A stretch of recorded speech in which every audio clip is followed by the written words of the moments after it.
Dear students, this is the session 4 video. In that, I'm going to discuss on some more shallow foundations which are a special type. So we'll start from grillage foundation. So it's a special type of isolated footing and it's used where the bearing capacity of the soil is poor and the depth of foundation is limited to 1.5 meter.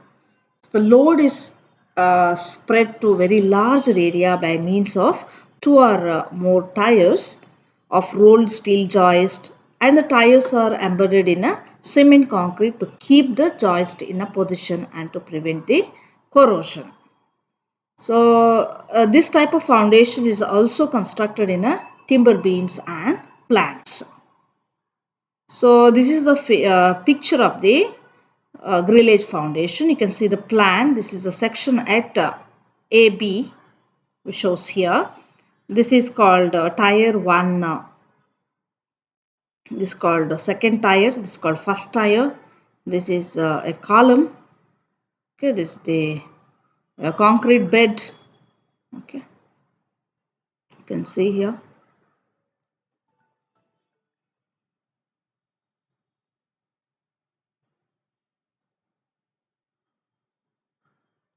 So, as I said, there are two types. One is a steel grillage, and second is the timber grillage.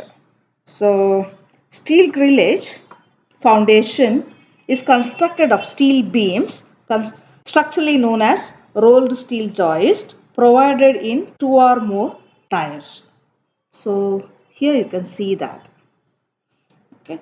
So in the case of double tire grillage, the top tire of the grillage beams is set laid at right angles to the bottom tire. The joist or beams of each tire are held in position by 20 mm diameter spacer bars with 25 mm diameter pipe separators. This you can see here, pipe separators. Okay.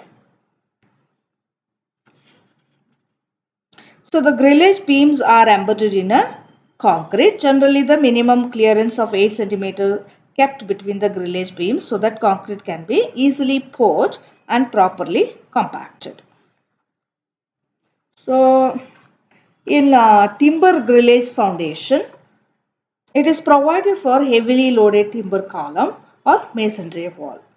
So the foundation uses timber planks and timber beams in the places of steel joist.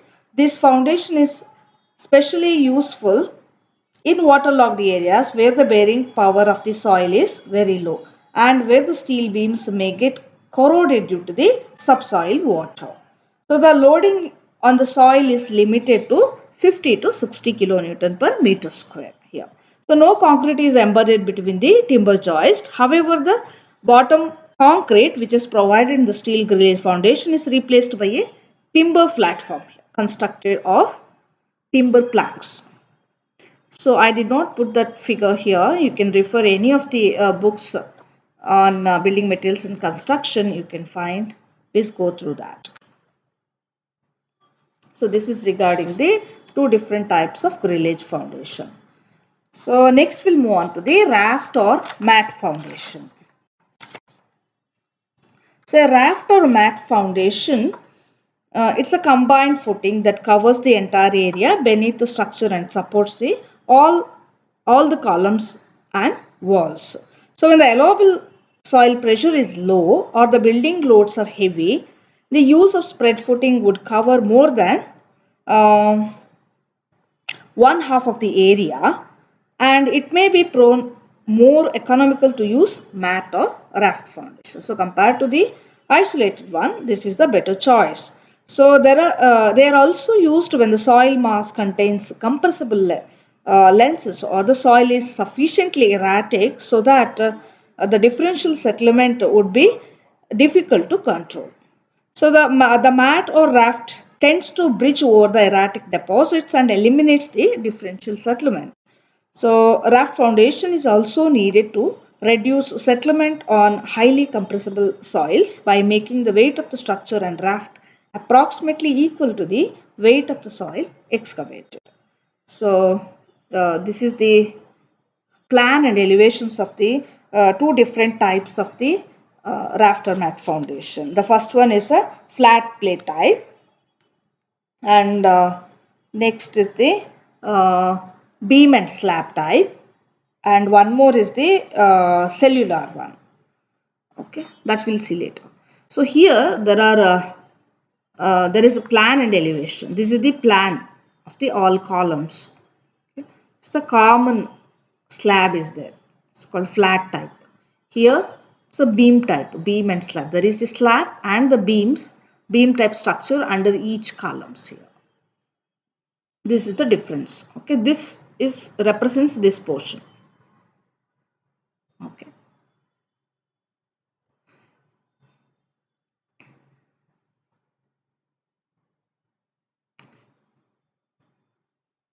So a raft or a mat foundation is essentially a continuous slab resting on the soil that extends over the entire base of the building. So thereby supporting the building and transferring its weight to the ground.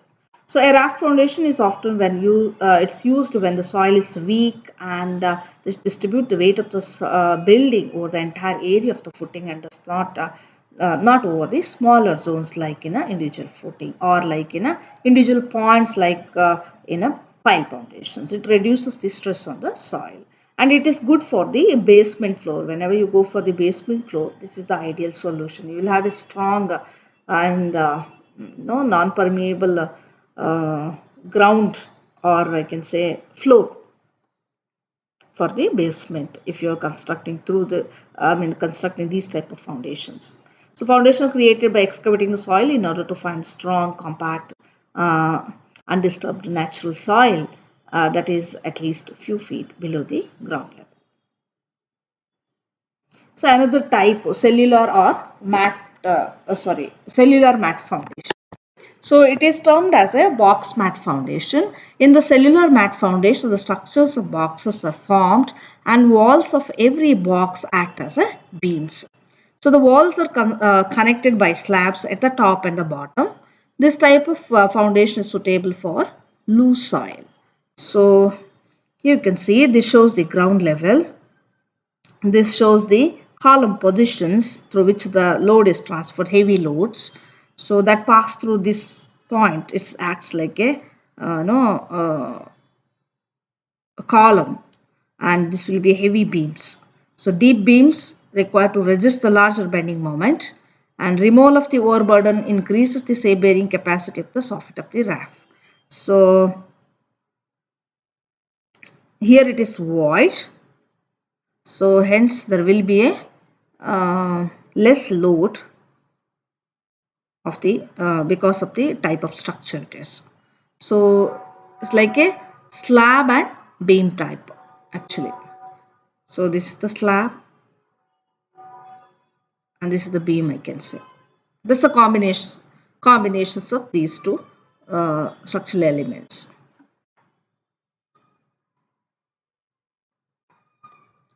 So last one in this category, that is shallow foundation, is a eccentric loaded footing.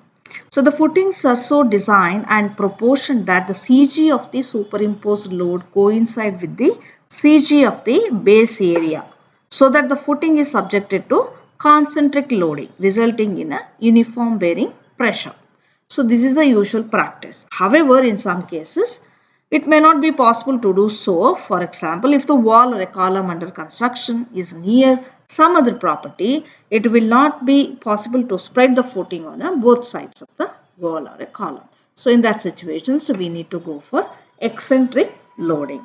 So the footings generally designed are proportion that the CG of the superimposed load from the column coincides with the CG of the base area of the footing, so that the footing is subjected to concentric loading. That is, whenever you see the isolated footings, exactly at the center, the CG of the column will also matches with the CG of the mat. So that is what it says. In eccentric loading, as the name suggests, it will not coincide. So that is in a special cases. In that cases, we can go for the eccentric footings. So This is the figure how it actually in the field. So W1 represents the superimposed load including the weight of the wall per unit length. W2 is the weight of the foundation.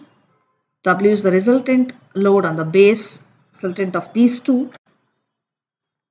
This is the base concrete. So the other side you cannot extend here. That is because of the boundary condition.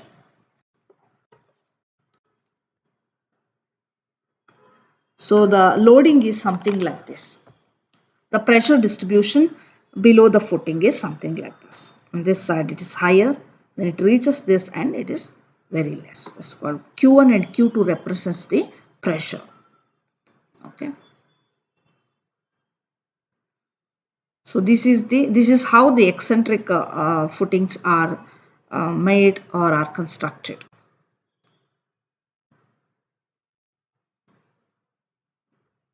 So next we'll move on to the deep foundation.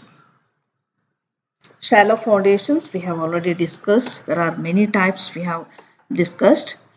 So deep foundation, the most popular one is a pile foundation. This you might have heard everywhere.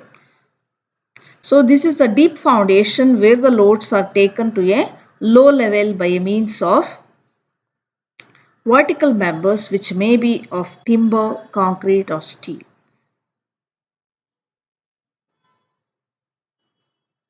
So it is adopted when the loading is uneven and no firm bearing strata exist at a reasonable depth. And when a firm bearing strata does not exist but at such depths strip or spread footing is uneconomical, it is used. So when the pumping of subsoil water would be too costly, in that situations pile foundation is best choice. These are the different types of the and commonly used types of pile foundation. One is end bearing pile, friction pile, combined of end bearing and friction pile, then compaction pile. There are numerous types. Some are commonly used, some are rarely used. Okay. So here it means a loose soil. These two are the piles. This is called a pile cap, called hard strata. Here the piles will go and rest in a hard strata. It's called an end bearing pile. Second is a friction. The transferring of load is through friction or action, friction action here. It's called a side friction. This arrow mark shows the friction between the soil and the pile. The transferring of the load is through friction. Here directly to the hard strata. Here it is not like that. So here combined end bearing and friction pile. This is a different situations we use. Here both types are used or both are combinedly used. And this one is compaction type. So you can see here. The distribution of the load is something like this. The arrow mark shows. So piles used for a buildings may be of following types. End bearing piles, friction piles, combined end and friction piles. Next is a compaction pile. We'll see one by one. So end bearing piles are used to transfer the load through a water or a soft soil to a suitable bearing strata. So such piles are used to carry heavy loads safely to the hard strata. So multi-story buildings are found on end-bearing piles to minimize settlements. Generally, this goes very deep into the soil actually. So we need to find the hard strata. Until that the digging will takes place. So end-bearing, you are going to transfer the load from the to the very hard strata, from the loose soil to the very hard strata here. So until that the process will continue. This is regarding the end bearing piles. So multi-story structures are generally are done based on this method, or multi-story buildings have a foundation on this concept to avoid the settlements. So friction piles next are used to transfer the loads by friction load carrying material by means of screen friction. Such piles are used in a granular soil for a hard strand. So the combined end bearing and friction piles transfer the superimposed load both through side friction as well as to the end bearing action. So it is mostly used in a granular soil. And the last is the compaction piles are used to compact loose granular soils, thus increasing their bearing capacity. The compaction piles themselves do not carry load by it, but it carry by a weaker material like timber, bamboo sticks and sands. So next one is one more deep foundation. It's called well foundation or caissons. Well foundations are box like structure, circular or rectangular, which is sunk from the outside. They are much large in diameter compared to the other deep foundations. They are hollow from inside and filled with sand and plugged at the bottom. The load is transferred through the perimeter wall called steining. It is used for major works like bridge piers and abutments in rivers, lakes, etc. Large waterfront structures such as pump houses. So this is the figure of the or different components. This figure shows the different components of the well foundation. This is called pier or column. This is called well cap. It's the top plug. This is the ground level. It's called steining. Sand filling, curve, cutting edge is called bottom plug. So they are like a box type structure. You can see here. So box type. They're either circular or rectangular shape which sunk from the outside. So are much larger in diameter compared to the deep foundation, which you can see here. It's a larger diameters. Okay, that's why it's called well actually. They are hollow from inside and filled with sand and plugged at the bottom. Here. So filled with sand and plugged at the bottom.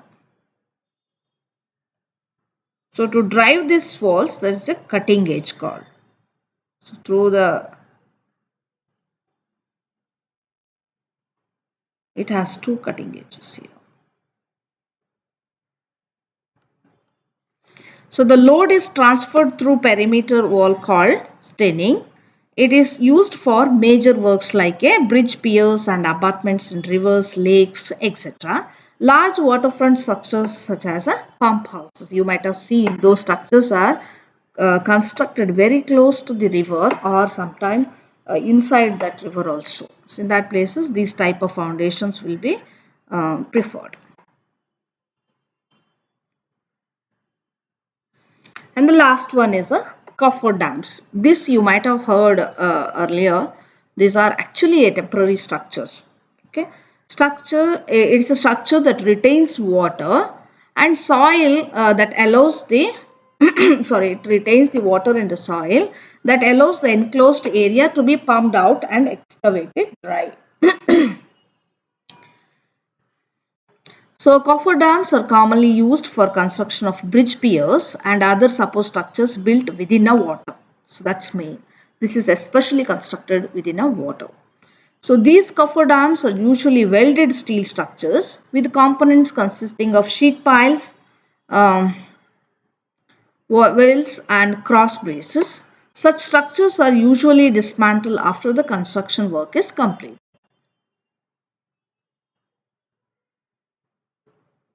Sometimes they'll keep as it is, but generally they'll dismantle. If it is steel structure, they will not leave actually. To create a working space, dry working space, this is most important.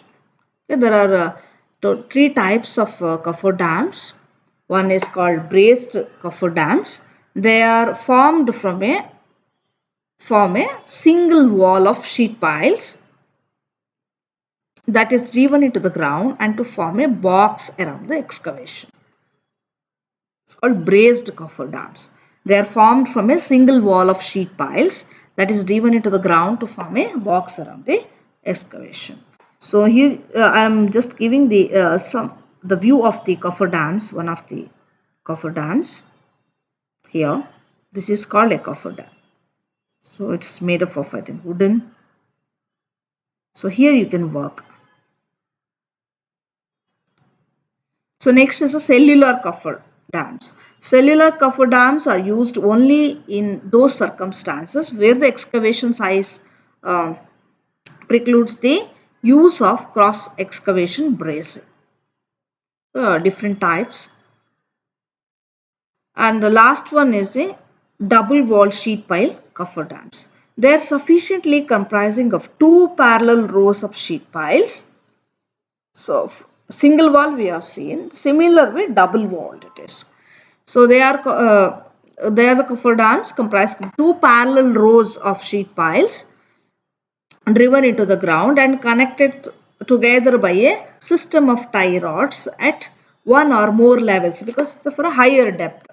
So the space between the walls is generally filled with the granular material such as sand, gravel or broken rock.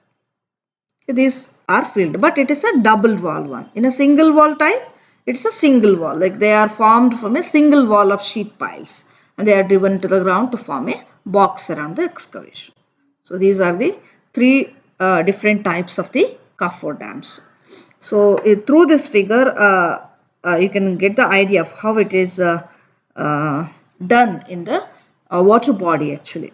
This is already they always construct this within the water body. So this completes the both shallow and deep type of foundation.